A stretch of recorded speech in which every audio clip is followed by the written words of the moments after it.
pagsusulit ay pagluluto. Pagluluto?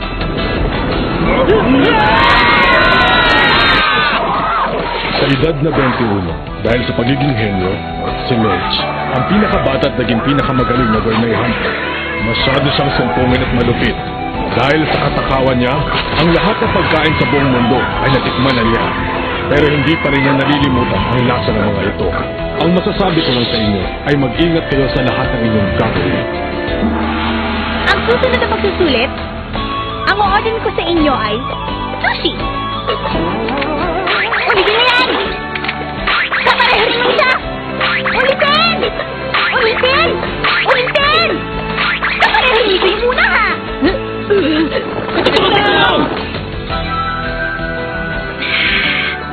Sorry, nabusog yata ako sa kinain ko.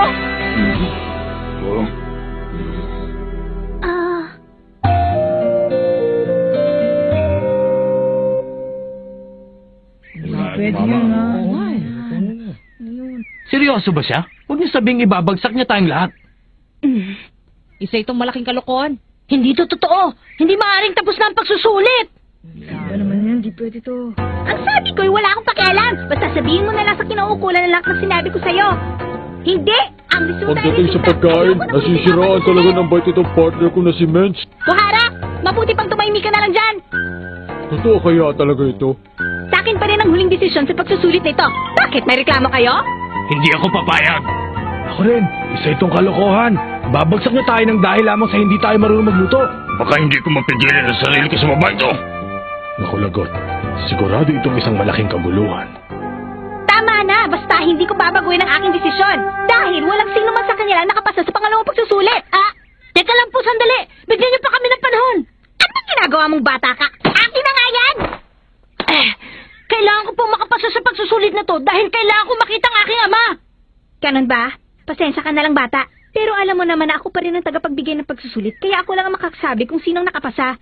Maliwanag na ba sa'yo yun, bata? Oo naman. Kaya nga bakit hindi mo pa kami bigyan ng isa pang pagkakataon sa pagsusulit? Kapag sinabi kong hindi, hindi! Kaya tapos na ang pagsusulit para sa taong ito! Ano bang hinihintay niyo? Magsiuwi na kayo lahat! Hindi ako makakapayag dyan. Hindi ko matatanggap ang sinabi mo. At uwi na lang isang talunan. Masyado naman yata ang madaling mapiko ng batang to. Ano?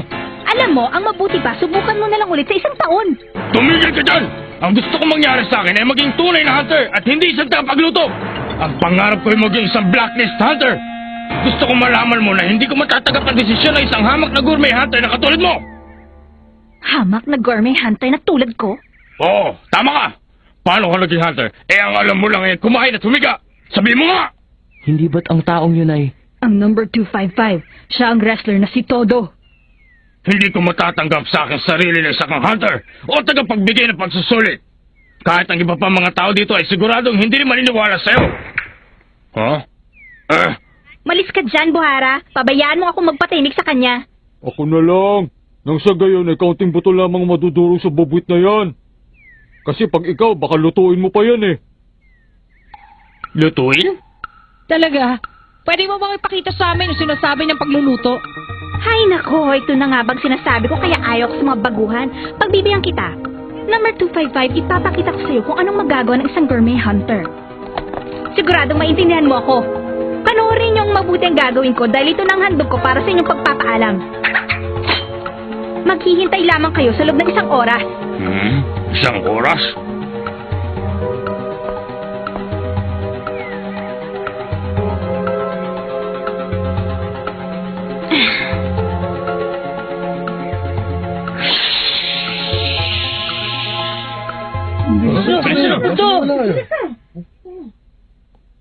Lumilihis na yata ang takbo ng sitwasyon sa dapat itong puntahan. Lalo tuloy akong ginaganahang makita ang susunod na eksena. Ano ho ang gagawin natin? Binabaan yata ako ng telepono, mukhang mainit ang kanyang ulo. Masyado talaga matigas ang ulo ng batang yan. Sana hindi niya baguhin ang kanyang desisyon ng walang magandang rason. Pero sa tingin ko po ay hindi yata patas ang desisyon na ginawa niya. Ang pagsusulit na yan ay para makita kung sino sa kanina ang malakas ng pakiramdam sa pamamagitan ng pagluluto. Oo, kaya alam mo, huli na lahat eh. Napakarami talaga matitigas ang ulo sa mga alaga nating hunter. Dahil sila ang namamahala sa pagsusulit, masyado nilang hinihigpitan ang mga aplikante. Kung sa bagay, dati nagkaroon din ng pagkakataon na walang nakapasa dahil sa tagapagbigay ng pagsusulit. Pero sa pagkakataong ito, ang desisyon ni Mitch ay nakikita kong problema.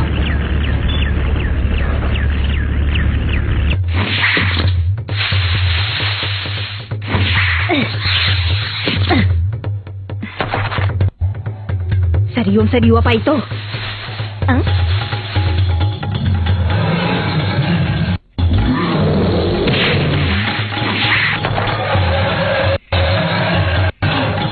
Ayos na! Tingnan nyo, hindi ba malapit na umabot sa 1 oras? Nandito na ako! Piniikot mo lang kami sa sinasabi mo. Tingnan mo nga ang sarili mo. Wala ka naman dala. Saan ka ba nakatingin mataba ka? Ito ang sinasabi ko sa inyo. Teka, ano yan? Lumot yan ah, pero hindi siya basta pangkaraniwan. Aba bata, ang galing mo naman. Alam mo kung ano to? Ano ka mo, lumot? Yan ay... Hindi ito isang ordinaryong lumot. Kapag tinadtad ito at ibinudbod sa mainit na kanin, sigurado kong magugustuhan yung lahat ng lasa. Ngayon, sino sa inyong mauunang tumikim? Ikaw? Inisulto mo ba ako? Bakit mo ko pakainin ng lumot? Ano ba akala mo sa akin? Ako na lang, para walang away. Ngayon natin malalaman. Huwag, Gon! Baka magrevolusyon ang tiyan mo! Alam ni Gon kung kaya na kay ng sikmura ang pagkain o hindi. Ano, pangit ba ang lasa? Huwag kang mahiya. Pwede mo pang iluwa. Kung ganun, masarap. Hindi rin. Sabihin mo na kasi! Masarap ba yung kinakain mo? Hindi, sumagot ka! Wala pa kasi akong nalalasahan na tulad nito eh. Kaya ang masasabi ko na nga'y kakaiba ang kanyang lasa. Hindi na ako nagtataka kung nalilito siya sa lasa. Dahil yan ay nakuha ko sa sungay ng isang malaking oso na matatagpuan lamang sa kabundukan ng Lauro sa Latya ng Numere. Kakaunti na lamang sa lahi nilang natitira.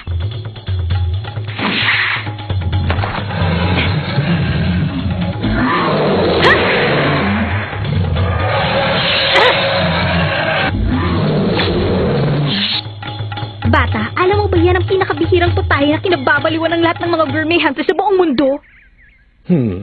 Kaya niyang patunayan na siya nga ang pinakamagaling na gourmet hunter. Teka lang, sandali. Ang sabi niya, pinuntahan niya yung Latyan. Hindi ba doon naubos ang halos kalahati ng mga aplikanteng kasabay natin? At hindi lang yun, nakabalik siya dito sa loob lamang ng 1 oras na wala man lang gasgas. Medyo mahusay siya ha. Ngayon, meron na ba kayong ideya tungkol sa mga gourmet hunter? Kailangan ko matikman ulit para masabi ko kung anong lasa. Tumigil ka na nga nakakakain dyan, bata! Baka hindi mo alam kung gaano kahalaga yan! Wala akong pakailan kung paano kahalaga yan.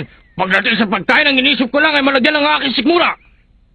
Ang mga gourmet hunter na tulad mo masyadong maarte sa panlasa ay nag-aaksiyalaman ng panahon at ginagamit ang pagiging hunter. Wala pala talagang kasing kitid ang isipan mo. Ano sabi mo? Kahit na sino sabi na hindi makapapahid ay babagsak mo ng ganun-ganun lang. Manda kang babae ka. Matapos ito ay kakalad ka rin kita papunta sa mga tagapamahala at sasabihin ko sa kanilang wala kayong karapatan dito. Gawin mo kung anong gusto mo. Tumigil ka, babae! Ikaw!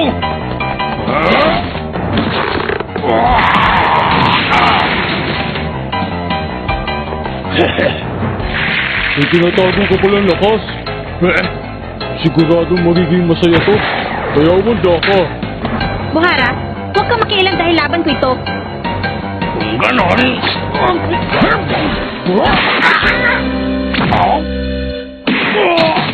Ipagpipilitan mong sarili mo para maging isang blacklist hunter? Huwag mo nga akong patawanin. Pwede ba itigil mo ng kalokohan mo? Ang pinaka-importante sa lahat ay meron kang kakayahan sa pakikipaglaban. Panindigan mo ang pagiging hunter at masasanay ka rin dito. Miss Mensch, itigil mo na yan.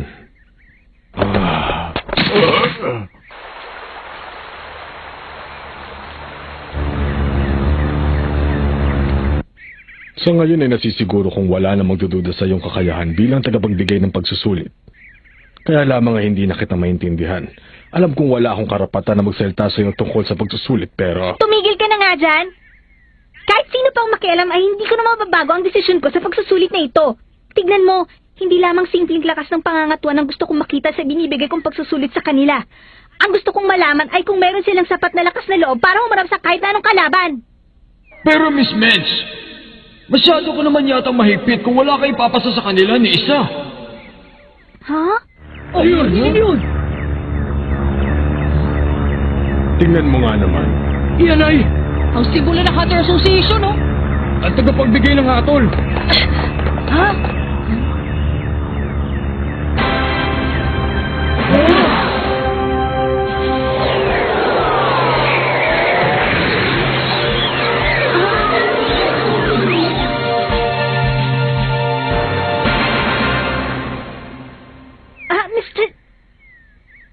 Mr. Chairman.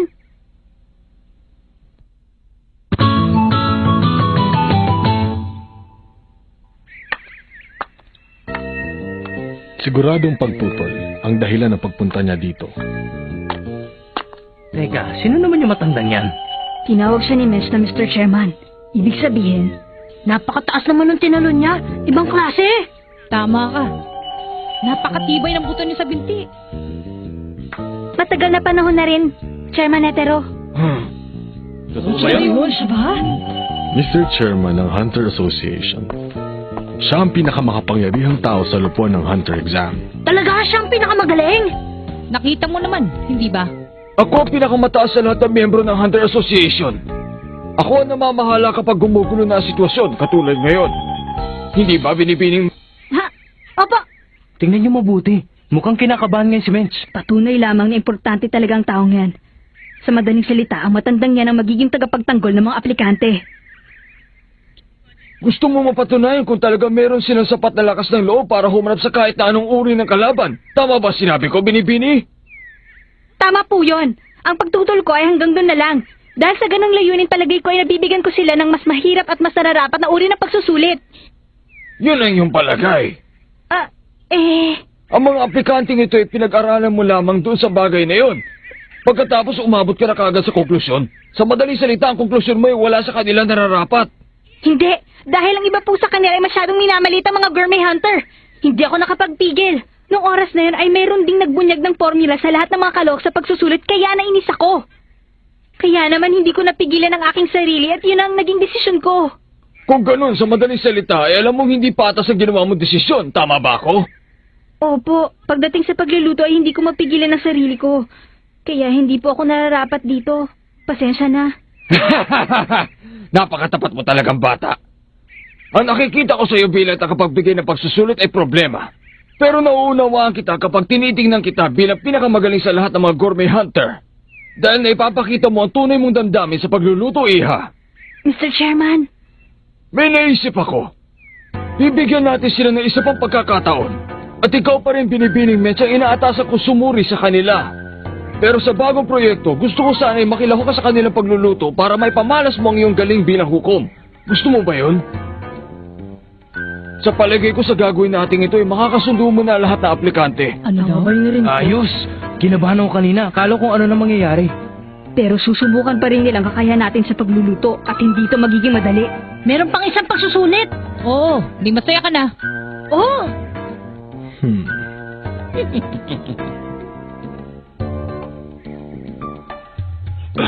Mabuti na lang dumating ang matanda.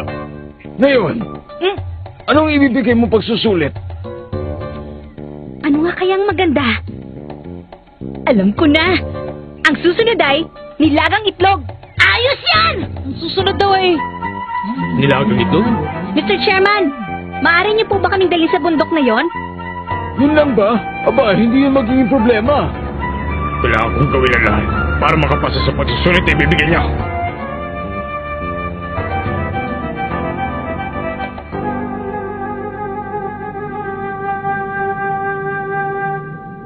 Nandito na tayo. Nakakatakot. Napakadilim. Ano kaya meron sa ilalim niyan? Huwag kang mag-alala. Sa baba ay merong malalim na ilog. Paano? Mauna na ako. Bumaba siya para kumuha ng itlog ng Spider Eagle. Dahil sa gitna ng biyak na yan namumugad ang mga yun. Ang itlog ng mga spider eagle ay nakasabit sa kanilang sapot para maprotektahan laban sa ibang uri ng halimaw na kumakain ng itlog nila. Isang itlog lamang ang kukunin niya at babalik na rin siya kagad dito. Ganitong uri ng itlog ang ilalaga natin. Dapat ay maging maingat kayong lahat. Dahil ang ilig sa ilalim niyan ay masyadong malakas ang agos, dadalhin kayo niyan sa dagat na walang hintuan. Napakayabang talaga ng babaeng to. Sino ba naman ang may matinong pag-iisip na tatalo dyan? Ay, mabuti naman. Ganito talaga ang hinihintay ko. Mas madali ito kaysa tumakbo ng mahaba at magluto ng katutubong pagkain. Sang-ayon ako. Paano mauna na ako? Ha! Ano pang hinihintay nyo? Ayun na! Eh kayong lahat, susuko na ba kayo? Kailangan din ng tapang para umayaw. Huwag kayong mag-alala, may susunod pa sa isang taon. Hindi ako susuko.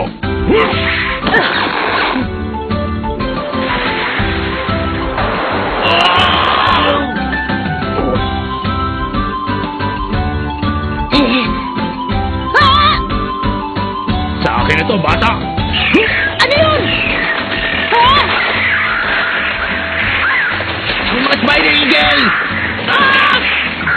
Tulungan niyo ako!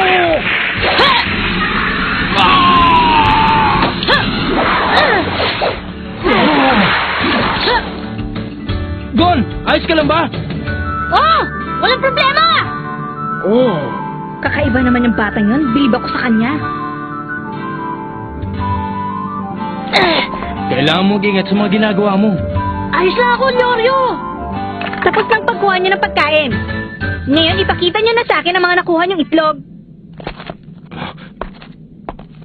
Isipin niyo na kung anong gusto niyong isipin. Basta ang itlog na yun ay akin. Ang daya niya. Hindi ako papayag. Minahon ka lang dyan. Ha? Asa na? Eto na ang itlog ko! Ha? Paano mong nakuha yan? Magaling! Napakahusay mo talagang bata ka. Pero bakit mo nga pala isinugal ang buhay mo at bumalik pa doon para lamang iligtas ang matabang yan? Kasi... Narinig ko sabi niya, tulungan niyo ako. Diretso kang sumagot, bata. Napakasimple sa bagay eh. Bakit pa nga ba? Gon, ang kulit mo talaga. Masyado pa nga aga para magsaya.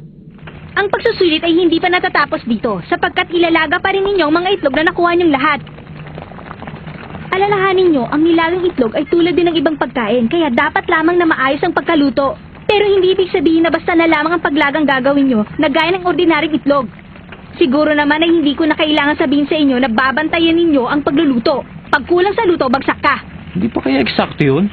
Hindi, konti pa. Eh kung ordinaryong itlog na, hindi ko kayang lutuin. wow! Ano sinabi mo, wow? Oh? Ibig sabihin, luto na yan! Kunin na! Oh? Ay nako, paano naman hindi nila malalaman? Ito ang ordinaryong itlog at ito ang itlog ng spider eagle. Tikman nyo. At sabihin nyo kung anong pinagkaiba. Ang sarap! Oo! Hindi siya maaaring kumpara ko sa ordinaryong itlog lang. Ang klase nga talaga ang itlog na ito. Masyadong masustansya. Parang ice cream na tutunaw sa aking bibig. Habang kinakain ay parang nakukuha natin ang lakas ng mga spider eagle. Oo, hindi pa ako nakatikim ng ganito nilagang itlog. Kahit itaya mo ang sarili mong buhay, ay ayos lang para sa itlog na to. Mas gusto kong lasa nito kaysa doon sa kanin na nilagyan ng putik. Lumot ang nakalagay doon, hindi putik. Lumot yon, bata, at bihirang-bihira ang pagkain na yon. Ginong todo, saan nyo na lang po itong kalahati? Sige. Ang sarap. Napakasarap niya. Hindi ko akalain na ganito pala ito kasarap. Kapag nakahanap ka ng masarap na pagkain na hindi pa natitikman ng kahit na sino man, makakaramdam ka ng pambihira at kakaibang kasiyahan na parang nakahuli ka ng isang kilabot na kriminal o nakahanap ka ng isang buo na kayamanan. Kaya kaming mga gourmet hunter ay isinusugal din namin ang aming buhay kagaya ng iba.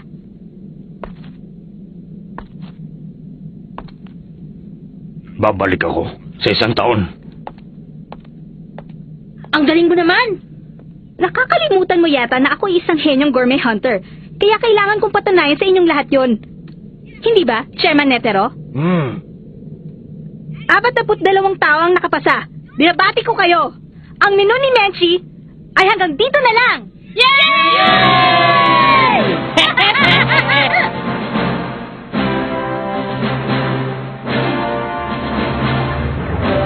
Mabuti naman at natapos na rin ang pangalawang pagsusulit. Salamat sa iyo, Chairman. Sa pagkakataong ito, marami ako nagugustuhan sa mga baguhan. Nasasabik na po ako. Ako rin. Ito na simula ng totoong pagsusulit. Ilan kaya sa mga aplikante ito matitira? Hindi na talaga ako makapaghintay.